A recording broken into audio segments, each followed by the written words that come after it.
Om Ajnanatimirandasya Jnananjanashalakaya Chakshurunmilitam Yena Tasmai Shri Gurave Namaha. Nama Om Vishnupadaya Krishna Presthaya Bhutale Srimate Bhaktivedanta Swamin Niti Namine.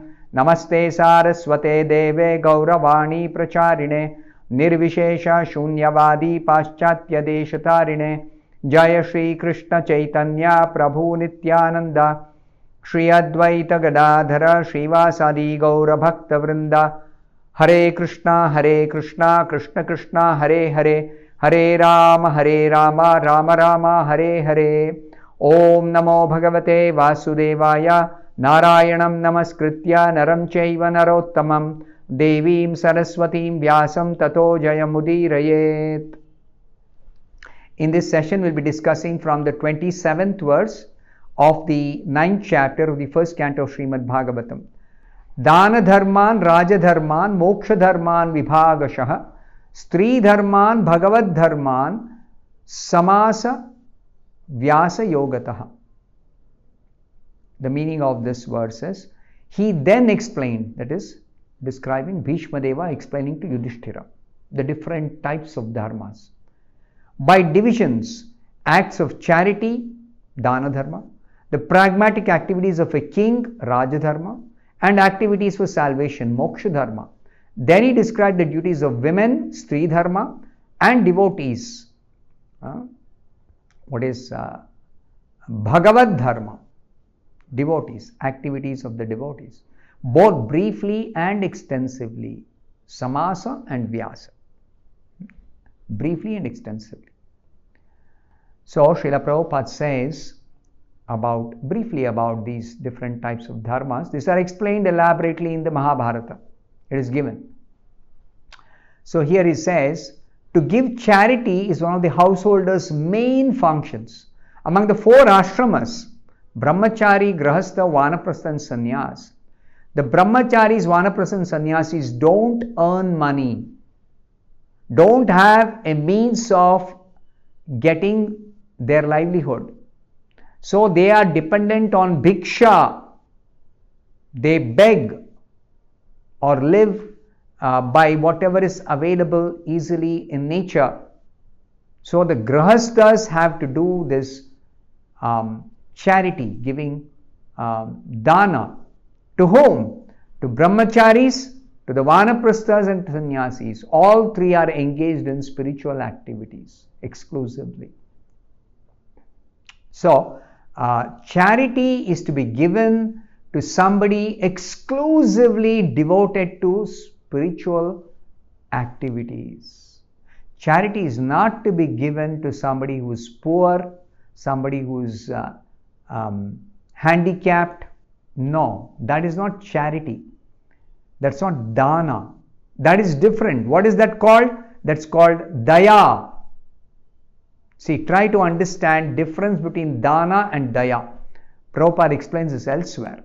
Daya means to show compassion to somebody who is less privileged, who is, let's say, a handicapped person, is not able to do any work to earn money. You may support such a person by giving some help, but that is not dana. That is called daya. It's compassion. A doctor may give free treatment to some poor person who is sick or diseased. That is called daya. That is not dana. Dana is specifically the householder or those having wealth giving charity only to those exclusively engaged in spiritual activities. And in the Vedic culture, the Varnashrama Dharma is followed strictly. In such a society, the Brahmacharis, the Vanaprasthas and Sannyasis, they don't do any activity other than spiritual activities.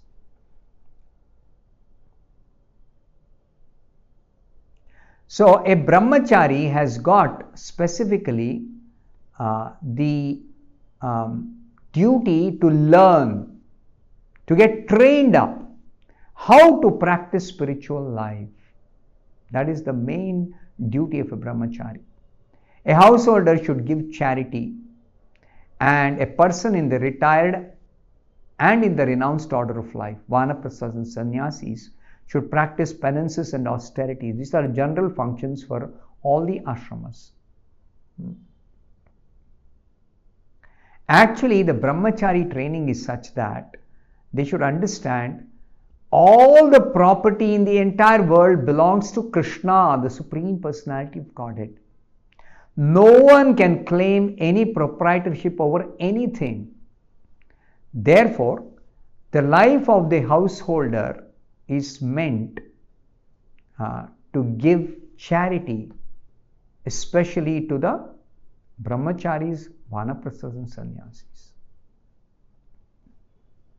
So, Prabhupada explains the concept is that everyone's energy is generated or borrowed from the reservoir of energy of the Supreme Lord. Therefore, the resultant actions of such energy must be given to the Lord in the shape of transcendental loving service rendered to Krishna. The example is given. The rivers draw water from the sea through the clouds and again go down to the sea. Similarly, our energy is borrowed from the Supreme Source, the Lord's energy. It must be returned to the Lord. That is a perfection of our energy. And Krishna says in the Bhagavad Gita, whatever we do, whatever we undergo as penance, whatever we sacrifice, whatever we eat, whatever we give in charity, must be offered to Krishna. Yat karoshi yadashnasi yat juhoshi dadasiyat yat tapasyasi kaunteya tat kurushva madarpanam. Now why Krishna is telling that we should give it to Krishna? Krishna is not in need. He is the source. He is the reservoir of everything. He's got unlimited wealth. So why we should give in charity to Krishna? It is actually through giving to actually the brahmacharis and the vanaprastha sannyasis, we are giving to Krishna because they are going to utilize it for spiritual activities. In that way, it goes back to Krishna. So when you give charity, actually it is going back to the original source from where you have got your wealth. So giving charity is not that something which belongs to you, you are renouncing. No, you are actually possessing something which does not belong to you. So the proper utilization is minimum required for your own maintenance. You definitely do utilize whatever you are earning or whatever your wealth you have inherited or earned or got from nature. You definitely utilize a portion of that for your own maintenance, for your subsistence, yourself, your family members, and the balance should be returned to the Lord to whom it belongs through the spiritualists, transcendentalists. That way it is going back to the Lord, because the transcendentalists will only use whatever bhiksha they get for the Lord's service and not for any other purpose. Raj Dharma is a great science. It is the science of ruling perfectly the kingdom, guiding the citizens so that they understand the goal of human form of life is self-realization and not sense enjoyment. The kings were systematically trained to become not merely tax collectors, but to become munificent in giving charity to the saintly persons. So, for the prosperity of the subjects, the kings were supposed to do sacrifices. When sacrifice is performed, there is plenty of supply by the arrangement of the Supreme Lord through the agents called the Devatas. And the greatest duty of the king was to ensure that he leads the citizens in attaining ultimate salvation from material bondage. So this is Raj Dharma. This is totally different from modern training in political diplomacy. This is not Raj Dharma, political diplomacy. It is mainly how to govern the citizens so that ultimately the citizens are going to attain complete liberation from material bondage. And it is also explained here. The taxation law was very simple. The king had a right to take 1/4 of the production made by the citizens. And who would produce? Mainly the Vaishyas. And people were not grudging in parting with 1/4 of their produced wealth, because that wealth which the king collected as taxes was used for providing for the citizens in so many ways. And the citizens also were rich in agriculture and animal husbandry. Therefore, they had enough grains, fruits, milk, without any need for artificial ingredients like soaps and toilets and cinemas and bars. None of these things are required. Neither people had any of those in the Vedic culture.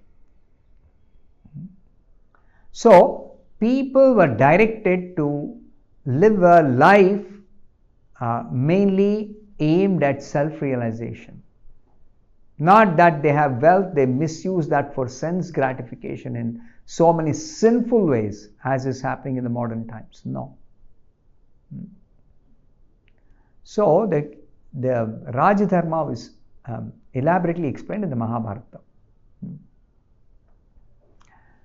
Then Moksha Dharma, salvation is ultimately possible by conquering the principles of lust, anger, unlawful desires, avarice and bewilderment. So this is explained in the Mahabharata by Bhishma to Yudhishthira. To get freedom from anger, one should learn how to forgive. People ask, how can I control anger? So Bhishma Deva is instructing, learn to forgive people's mistakes. And to become free from unlawful desires, one should not make plans for enjoyment. By spiritual culture, one can conquer sleep. Sleep is the greatest enemy of the conditioned soul. Some minimum amount of rest is required for the body to rejuvenate ourselves, but not more than what is minimum required. Excess sleep means one becomes lazy, one becomes dull, one becomes lethargic, and everything is spoiled by excess sleep. By tolerance, one can conquer desires and avarice. Greed can be conquered by tolerance. By regulated diet, one can avoid various diseases. See, this is a very, very important point. These are all explained by Bhishma Deva in the Mahabharata.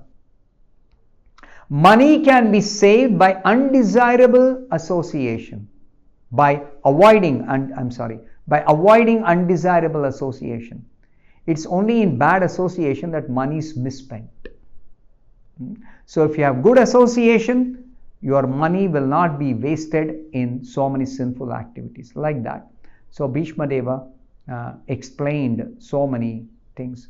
As far as the women class are concerned, they are accepted as a power of inspiration for men. So, women should always be chaste. And in this way, the women will be a source of inspiration for the men under whose protection they are supposed to live. This is the Vedic culture. So like this, there are so many things. The most important thing Bhishma Deva explained is the process of pleasing the Lord, Bhagavad Dharma. How to please the Lord. So we should understand every one of us ultimately is eternal servant of Krishna. And simply by worshipping the Lord, with simple ingredients. Patram pushpam phalam toyam yome bhaktya prayachati. With devotion, if one offers even one leaf or little water to the Supreme Lord Krishna, that is the easiest way of pleasing the Lord. But the important thing is bhakti, devotion. So in this way, one will actually guarantee ultimate liberation by worshipping the Lord and pleasing Him through our activities. I'll stop here. Thank you very much. Hare Krishna.